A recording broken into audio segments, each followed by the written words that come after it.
2, 3, and... Didn't mean to catch feelings. I didn't think I could. So here we are, we're about to do our very first open call auditions for Summerland.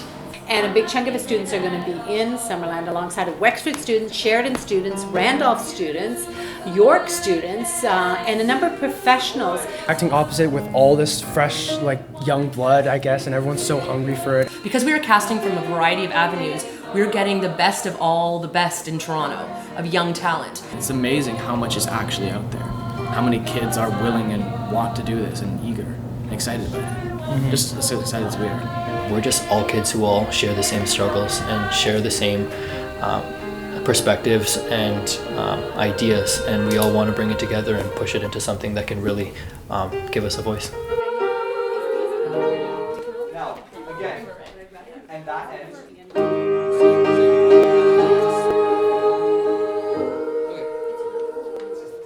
Every time I've worked with you guys, I'm fascinated by the way you run things with your whole team.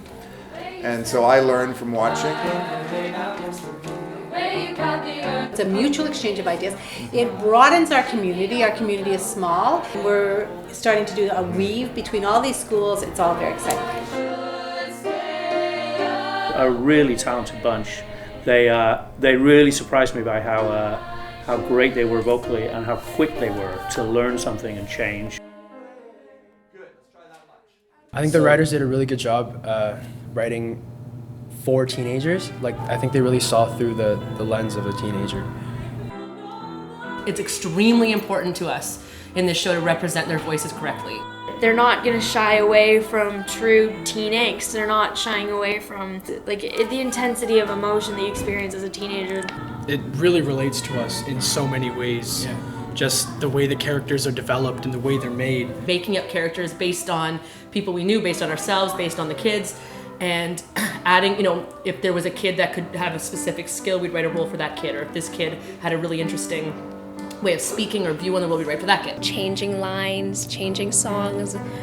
It's great because you get to say that you were part of the first cast of Summerland. Well, it isn't just okay, I learn the part, I do the part, and then I forget about it. It's you actually grow into the character. We've taken all those emotions and we've basically just piled them on top of each other and created something that's devastating and heartbreaking and beautiful at the same time.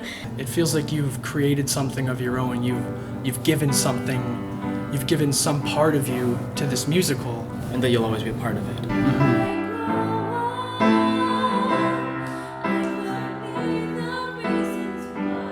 Summerland is this fantasy world we've created for the show where it is always summer and there's music and beauty all around. And that is kind of what the arts are for us and for a lot of the teenagers that we've been working with. It's a safe place and a creative place and a beautiful place. I think it'll really appeal to everyone that enjoys theatre, but especially younger people.